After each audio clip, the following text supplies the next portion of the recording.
All right, go ahead and roll for perception. I got a 13. Hey, that's pretty good. With that, you can tell there's some fantasy situations going on. You hear some adult language, and with that, you can tell this podcast probably isn't for kids. Hey, everybody, welcome to the Dungeoncast. I'm Brian. And I'm Will. This is the podcast where we talk about everything Dungeons & Dragons, from the hunger of Hadar to the heart of hell. And today, we're talking about warlocks. Prepare yourselves.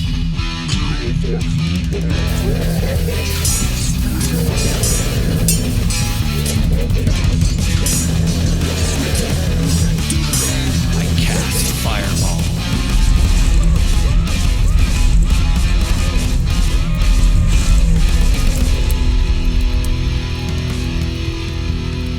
The Dungeoncast.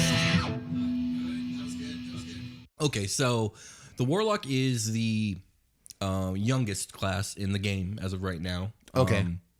It only goes back to 3.5, which it kind of came out, I think, more towards the tail end of 3.5. So it was really young. I think the Sorcerer came out in the beginning of 3E. So that would be the second youngest class. But the Warlock's a pretty new concept, and it's funny because in that short amount of time, it's gone through two major transformations. Like the Warlock now is not anything like the Warlock from 4th edition.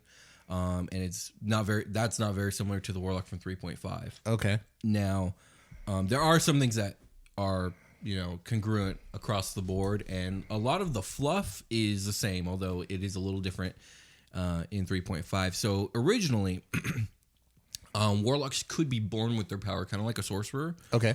Or they could make a deal with being of greater power. Either way, though, the magic was not sourced from the Warlock themselves, but from this being of greater power. Even if they were born with it, it was given to them. It was given to them, exactly, for whatever reason. The Warlocks originally were spell-less spellcasters. They didn't have slots or anything like that. They had what were called invocations, which acted like spells, but I think could just be cast at will. I don't know that much about 3.5 Warlocks, but that's what I do know.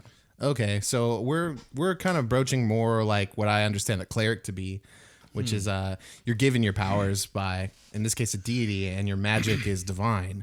So it's a good comparison, and a lot of people make that comparison, and there are a lot of similarities there, but there are some differences. Right. So in this case, we have something like, I know last episode we talked about that we have Archfey. So an Archfey is able to imbue somebody with the power to be a warlock, right? Yes, absolutely. Okay. And so two of the main differences between like the cleric and the warlock. Number one is the cleric gets their power from being faithful to their deity and following the tenets of their deity. Right. So if you're anti-kill and you go out and start murdering a bunch of people, you're probably going to be left powerless depending on what the severity is. That could be a repercussion. Yeah, absolutely. Okay.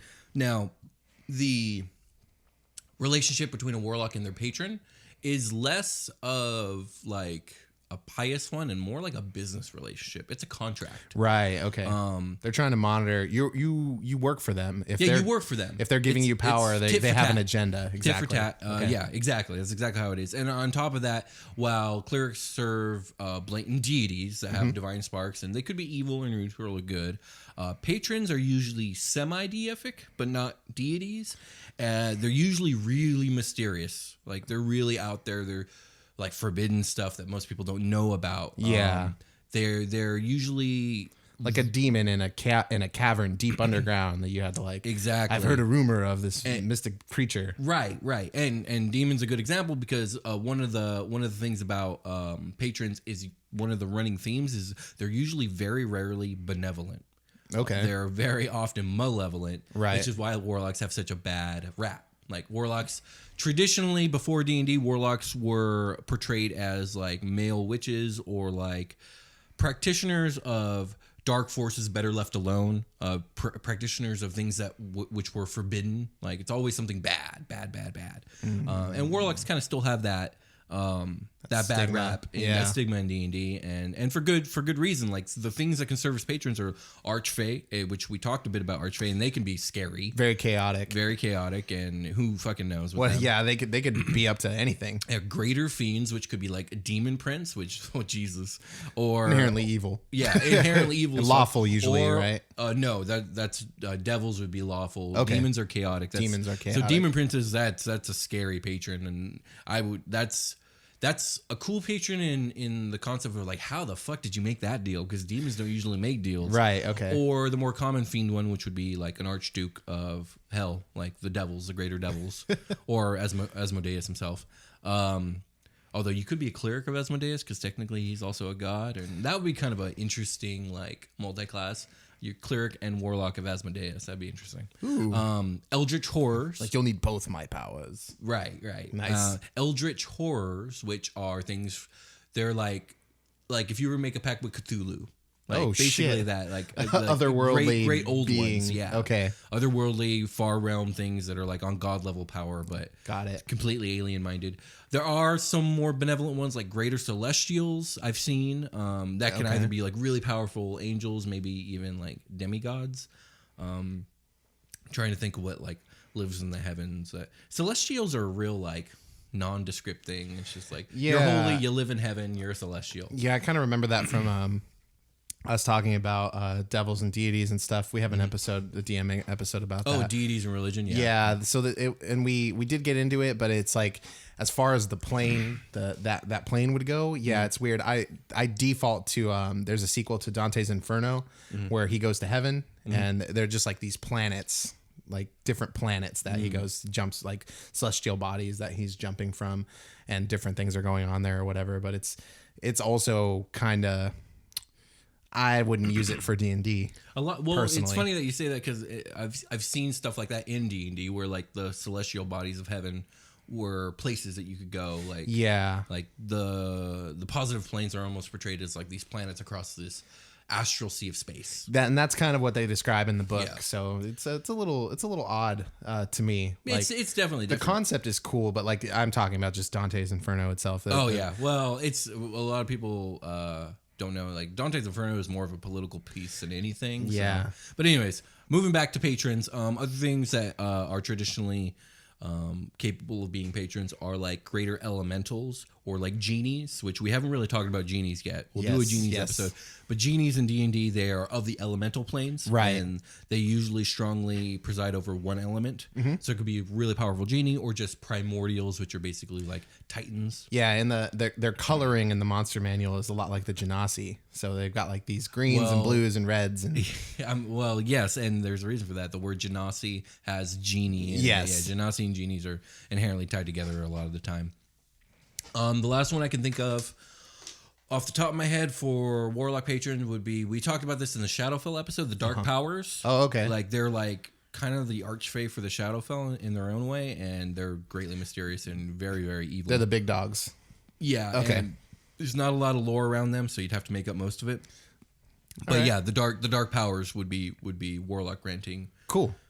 Being. Someone drink some of this water. Yeah, if you're going to be a warlock in your game, so you're going to have to take powers from one of these greater beings, right? You're going to have to basically decide with your DM what's going to be the setup for this. Did you come into the game when you had them? Because I've got I'm sure there's players that are going to want a multi-class. Maybe they're going to want a multi-class warlock, and then you've got to basically tie that into the story. True. You're going to have to meet up with one of these big bad beings and get out alive, and you've got to work that out between you and the player. And does the party know? Does the party unaware? How are you going to do that? It's very interesting. Warlocks create this crazy cool dynamic of like world building and role play, because they got their power isn't from a deity that's super hands off like a lot of deities are, and the power doesn't come from themselves. They're wizards. Wizards learn their magic, they study it, they understand it. Sorcerers are born with it. Warlocks make a deal to get it. Right. And there was this funny analogy I saw online that was like,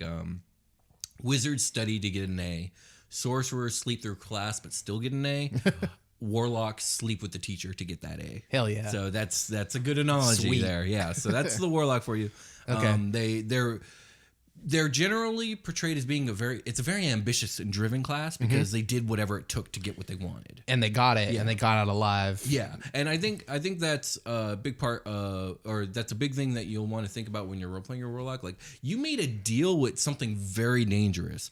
Why? Yes, and, why? And, like, give your character some motivation. Like, what happened? What maybe the development will happen where, like, do I what happens if it goes wrong? What happens if you don't hold up your end of the deal? Exactly. The patron can create huge problems, not just for the player, but for the party. Right. And often will, because since most patrons are kind of dicks, like, it's going to be a problem. And the nature of your relationship with your patron will really affect like the role play opportunities for the DM and the player. And like I've seen, okay, so like you could be like a zealous cultist and you can like treat the warlock thing kind of like a cleric would. Like you're just really zealous about your dude, like your patron, and you made a deal and you're super proud about that. Right, you're right. about Demogorgon shit. Like you really love it.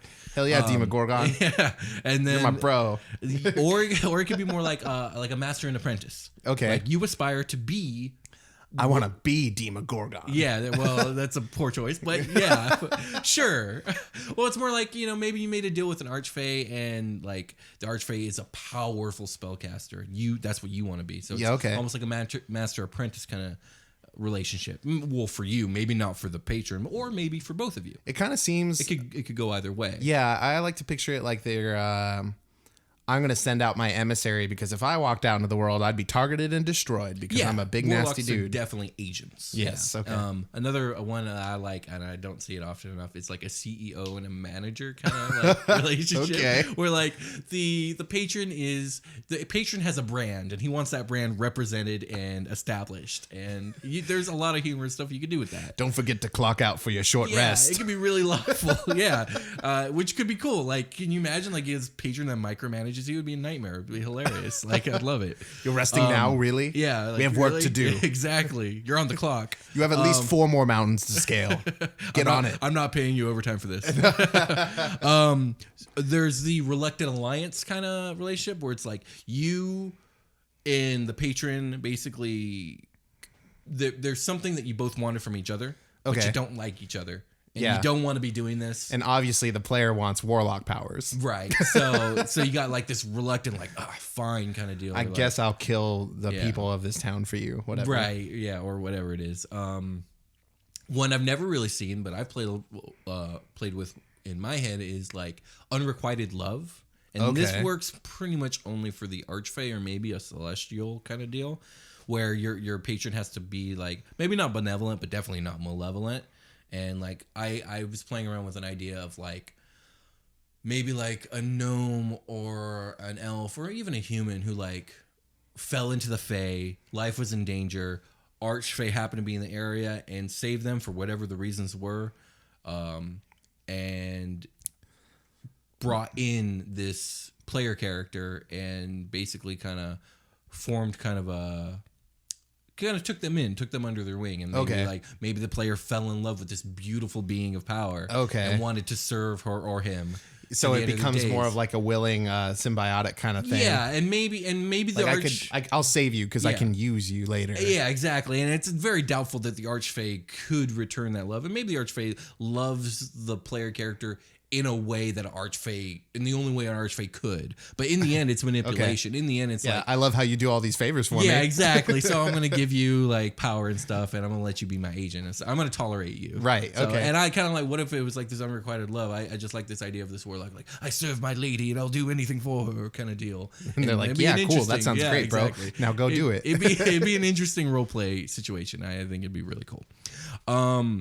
So let's talk about how not only does the type of patron you choose and the relationship with them like affect your roleplay experience, but it can affect your character's personality too if you think about it. Yes. Because, like if you serve an agent of evil, it's evil might rub off on you. Yeah. Are you lawful good or what? That doesn't make any sense. No, it doesn't. But more than that. So like the great old ones are like these beings of like the 5th and 6th dimension, right? They're super outside our understanding, and one of the like main staples of like Lovecraftian lore is the great old ones will drive you mad. It is inevitable. Yeah, so like even their appearance might drive you mad. Exactly. So like if you made a deal with one, I could see your warlock, if not descending into madness over time, at least their mind being slightly broken and them being somewhat insane. Yeah, you like might pick up a couple quirks. I've been exposed to this nonsense. Right. Now I've got issues. Yeah, exactly. Sounds Exactly. good. And maybe you don't know you even have those issues, but like as a player,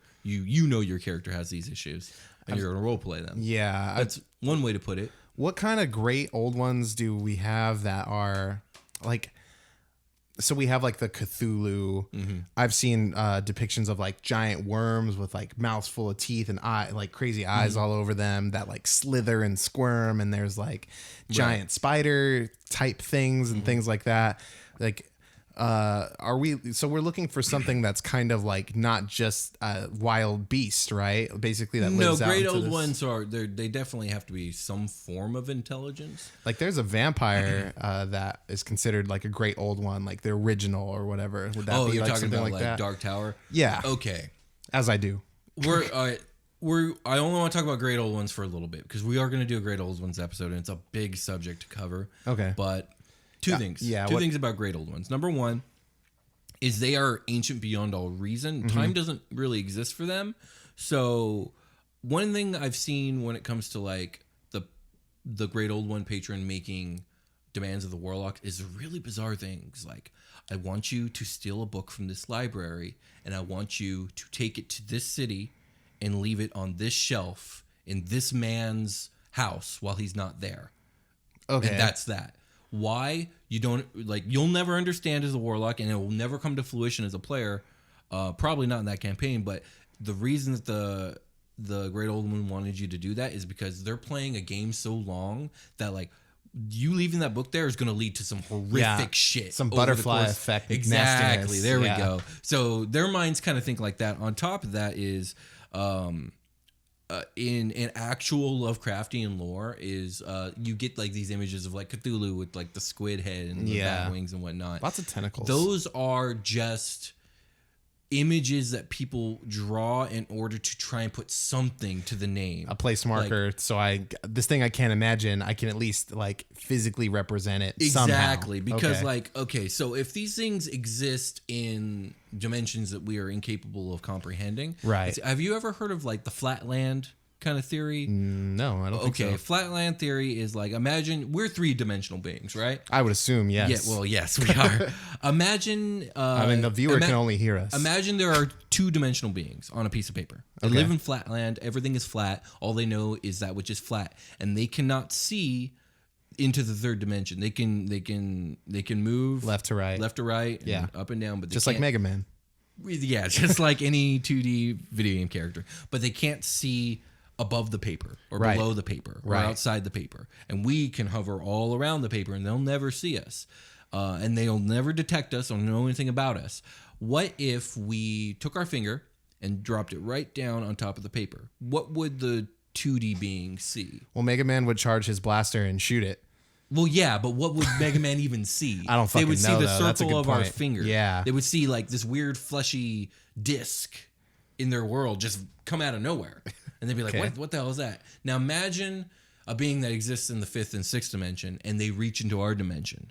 Like the weird, bizarre things you're going to see are like, I don't know, like bizarre ligaments and juices and blood and almost like tentacle-like things that aren't even tentacles appear out of nowhere and like surround you. And you're like, what the fuck? And then they just disappear. But you know they're still there. But Yeah, that you shit can't- happened. You can't see them right now because they're in the fifth dimension watching you. And there's nowhere on Earth you can go to escape them because there's nowhere on that paper those two-dimensional beings could ever go to escape you. Like, we're talking about like stuff see. like that when it comes to great old ones. And They're which is- beyond. Those are the types of things that will lead to the madness. Is that you're unable to comprehend what just happened. Exactly. And I hope that was comprehensive in some sort of way. Yeah. So how old are the great? They're old they're bond timeless. reason. They're timeless. They're timeless, and usually the great old ones are depicted as things that even the gods fear. Oh, do you think they get tired? No, they never get tired. I get tired. Well, that means you need a short rest. We should take one. Let's take one. All right.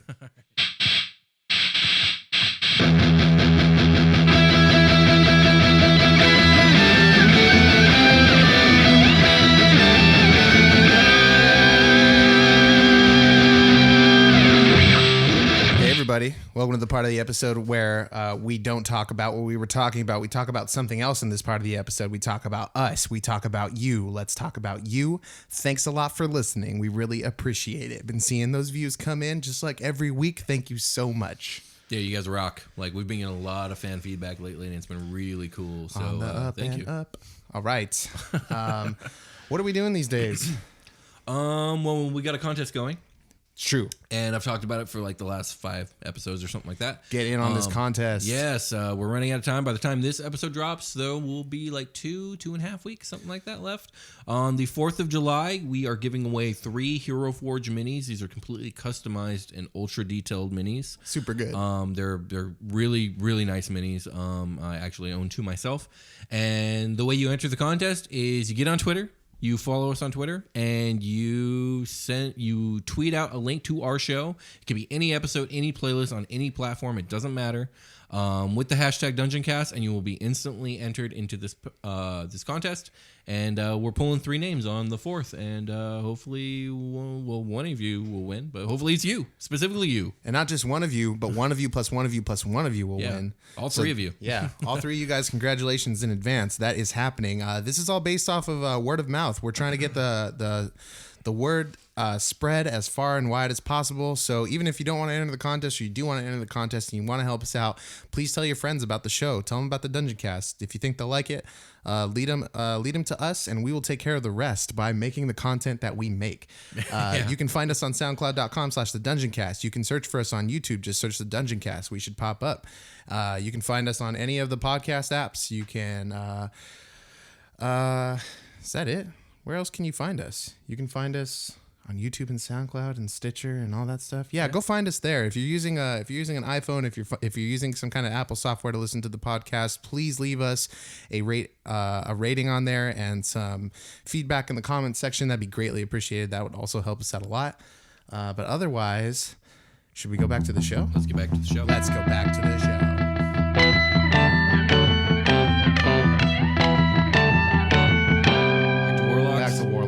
Okay, so the last thing we talked about, we got really into the great old ones, like right there before the short rest. Did. But we got into that because I was talking about how the patron may affect the personality of the warlock. And right. With the great old ones, it would be like insanity. With it's just slightly insane. Just a little bit. One of the things with the archfey is like you might be what's called like fey around the edges, which is like maybe you're a little more graceful than is normal, or maybe like when you speak, sometimes like your voice like has a slight reverb to it, like a slight echo, like that maybe your eyes are a little touch. brighter. Yeah, you just got that face spice. Promises mean more to you all of a sudden. Yeah, maybe. Yeah, exactly. That's actually a really good example. You fucking love peaches. Yeah, because it reminds you of the sunset. Yeah, exactly. That too. Like maybe when you swear something, you swear it by your name. You swear it by 3. Oh, like when you say something, like you swear it by your good left hand, by the ever changing moon, and by the light in the eyes of the woman you love. Oh shit! Like, and that's every time you swear anything. Like, that's wild. Like, yeah, that actually,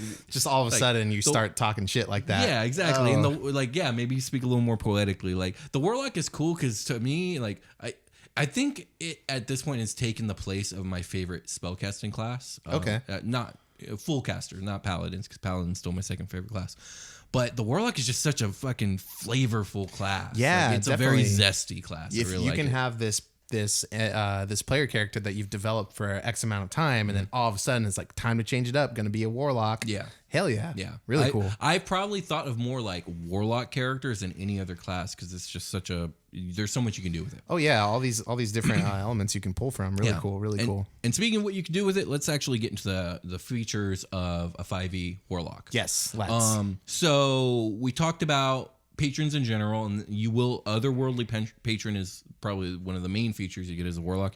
Right now, there's only 3 in the player's handbook. Okay. There's the fiend, the great old ones, and the archfey. Awesome.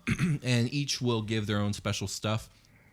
But on top of that, there are pact types. Like there's a type of pact that you can make with your patron. Okay, so you pick your patron. You pick your and patron. then you pick a sub. You sub pick a type. Yes, I believe at level 3 you get your pact type. Okay. Which right now there's 3 main categories, which are the blade, the chain, and the tome. Okay. The tone is probably the most straightforward. It just makes you a better spellcaster. Right on. You gain what's called a Book of Shadows, and in that Book of Shadows, you get extra cantrips, extra spells, and stuff like that. Yeah, if you're carrying a book around as a player character in D&D, I fear you. Yeah, absolutely. Yeah. The Pact of the Chain is cool because it specifically gives you a special magical familiar. In the game of D&D, there's a spell called Find Familiar where you're allowed to, you cast it and there's like a certain list of creatures that you can call to you and they will be your familiar. Nice, okay. The Warlock gets an expanded one if they choose this pact because of the nature of their pact and their patron. They get a choice of things like a pseudo-dragon or a sprite or an imp or a quasit, which is like an imp equivalent of a demon. And nice. There might be another one on that list, but those are the 4 that are coming to mind Little right dragon now. chilling on your shoulder or whatever. Yeah. And those are ever present? They don't go away? They don't go away. I mean, there might be like invocations you can get where they turn invisible or something like that. I don't actually know. But generally, like they're there. And the reason that they're special is because each of those creatures has certain magical capabilities that, well, normally when you summon a familiar, it's like a cat. Right, okay. Or a and that owl. thing has like a personality or like yes, generally speaking, when do they when you speak find or, familiar, yeah, those like sprites are like they're fairies. They're like little pixie people. Okay, and so like, imps are intelligent. So are quasits, I think. Whose responsibility is to roleplay? Does the player character roleplay that also? I would say usually it's going to be your DM, but it's really up to your group. But it makes more sense if it's a DM. But what's cool about the chain pact is like now we got a third character to role play, like a third role play experience. Yeah, you have your patron, you have your familiar, and you have your warlock. So the DM has to be kind of wary, like, oh, what would they mindful of? Like your patron is like this, your sprite is like this. It can be a lot of work, but I would say it's mostly a lot of fun. Yeah, it sounds really cool. Yeah. So, and then there's the Blade Pact, which basically you get a magical sword that you can summon, and later on there will be invocations you can take that will enhance your melee capabilities. Nice. I'm wondering what happens to your sprites if they die, like if somebody targets them in battle or something like that. If your sprite dies in battle, I mean, because I'd imagine it has stats and HP, right? Yes, it does. Okay. I imagine that the patron would either replace it or revive it. Somehow. Or like I don't think the patron would be like, well, you fucked up. No more familiar for you. Oh, fuck, I don't have any more of those, man. Well, I actually think the way the mechanics work is the mechanics say you can cast the Find Familiar spell. Okay. On top of it, add these creatures to the list. Okay. So like it's really not up to the patron. Like if your sprite dies, you can find another one, I guess.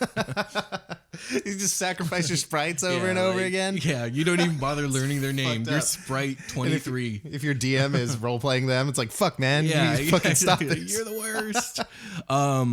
So I like the Blade Pact a lot because in 4th edition, there was a subclass of Warlock called the Hexblade, which I've heard of that, yeah. They recently released an Unearthed Arcana on, and I'm super stoked because I want to roll a Hexblade, and I really hope that the book that's coming out in November that has a bunch of Unearthed Arcana stuff has a Hexblade.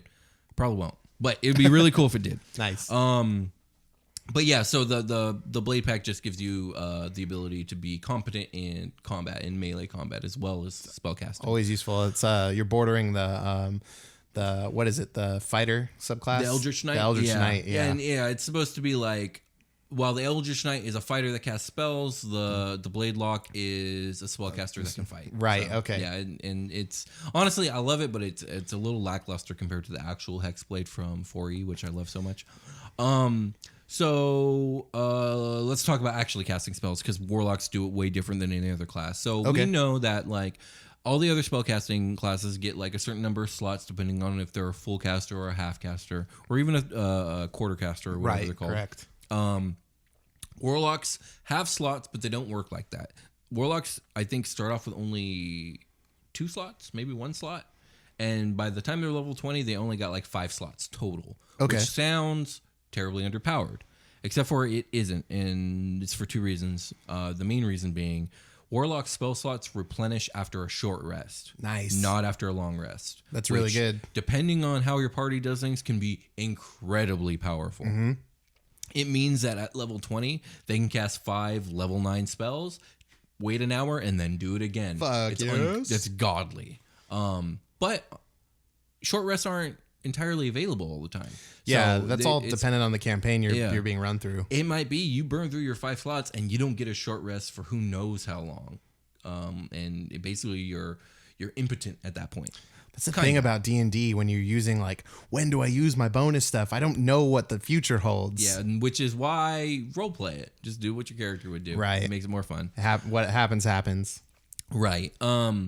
To help counterbalance this issue, especially at lower levels of running out of spell slots and then being impotent. Yeah, like basically worthless. You get what are called invocations, which are a carryover from 3.5, in which invocations kind of come in a few categories. The first category is some invocations will give you the ability to cast specific spells at will, much like a cantrip. Okay. Like, I think Mage Armor is, you can get Mage Armor at will, meaning like you don't have to burn a slot for it. You just, every battle, pop your Mage Armor. Nice. That's cool. Some of it are things like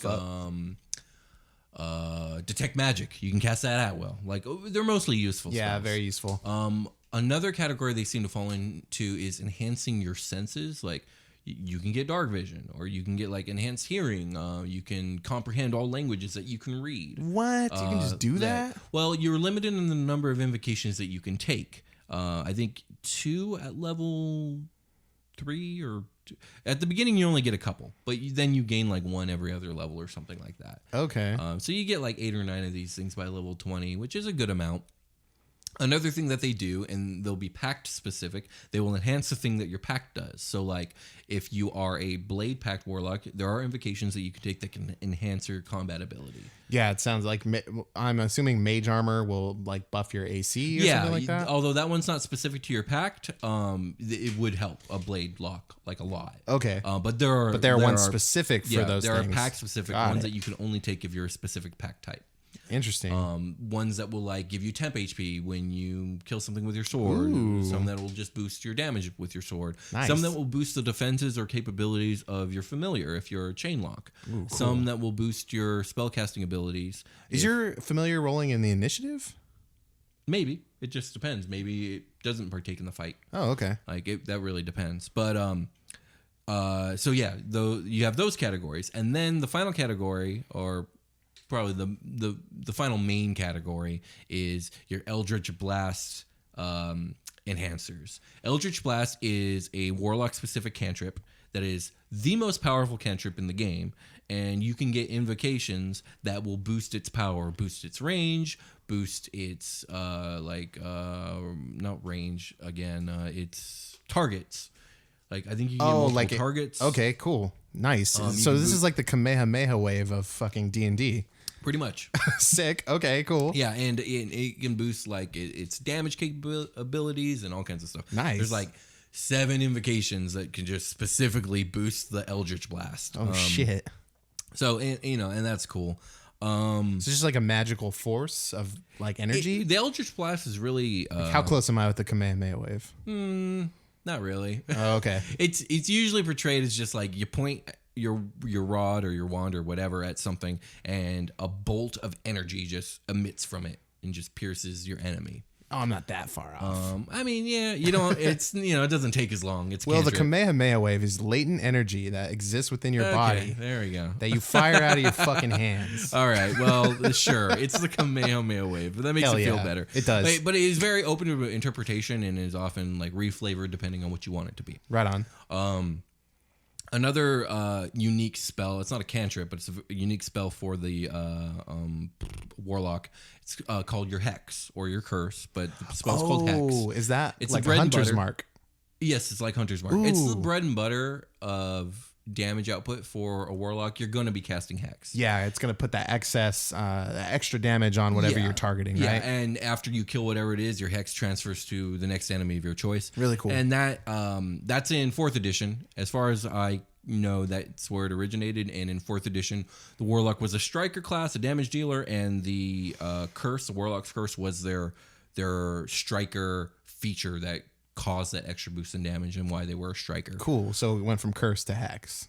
Yeah. Okay. Yeah, exactly. And it's the same shit. So let's talk a little bit about like some of the things that like your patron will give you depending on which of the 3 you've chosen. So the Fey Warlock will over time give you innate charming abilities. I think at level 1, like you get it's not a spell, it's just a thing you can do where you can just charm someone for like a minute or something like that. Sick. You get like a teleportation thing. It's basically Misty Step, but again without the spell slot. Also sick. At level 6 you get that. At level 10 you get the ability, I think you're immune to charm, and this is cool. You get the ability to reverse, if someone tries to charm you, you reverse it back on them. Now they're charmed. They fucked up.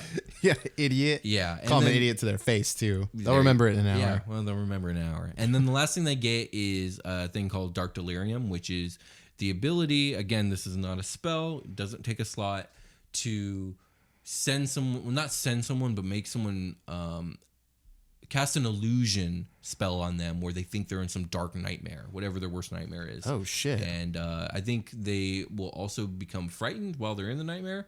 But the most important fact is, like, while they're under your thrall, if you will, they are, they believe they're in whatever nightmare realm that they're in. That the now. fucking being from the 5th and 6th dimension fucking put its tentacle down on There them. you go. Hell yeah. There you go. So, and that reminds me of a power that Warlocks get in 4th edition called Curse of the Dark Dream, which is a very similar kind of situation. Okay.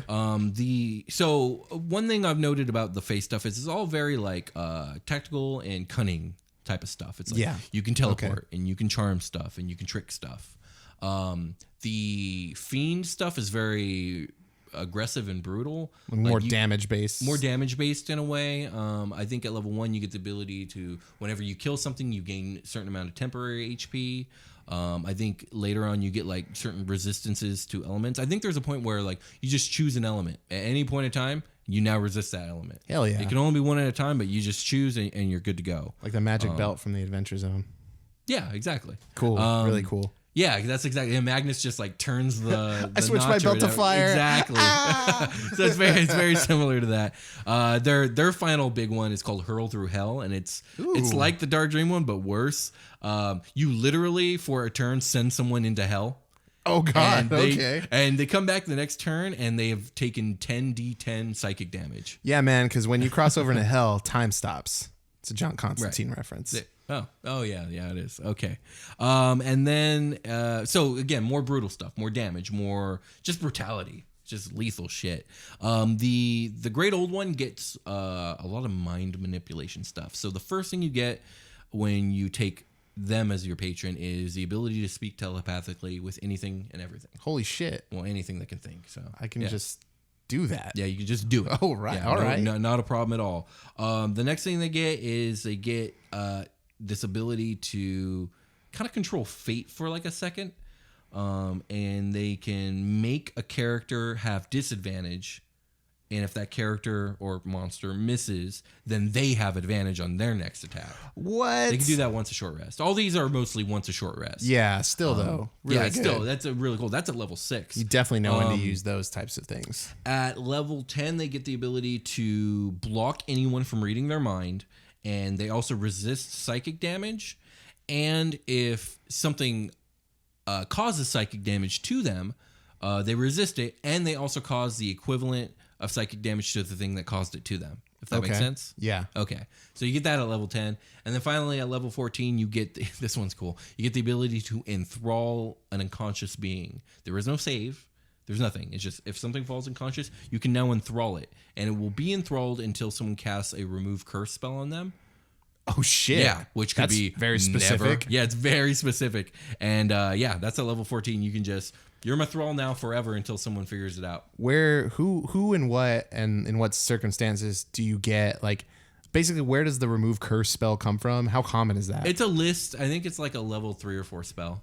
Okay, So it's not too terribly uncommon. So what kind of caster you got to be to do that? I think almost any caster can get their hands on that one. I know the cleric like and wizard druids can do it. Maybe druid, probably druid too. Okay. I think literally every caster except for like a paladin or ranger can get their hands on it. Nice. All right. Well, so not so hard to. It's not so hard. But But someone has to know and figure it out. Right. Exactly.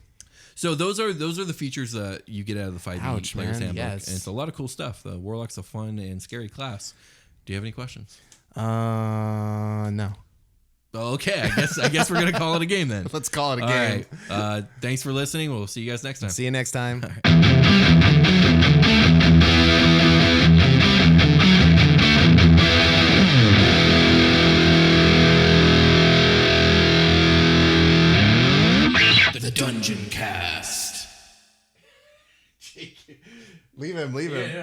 Should we just not mention him and pretend like he's not there for the YouTube fans? That'd be hilarious. Yeah.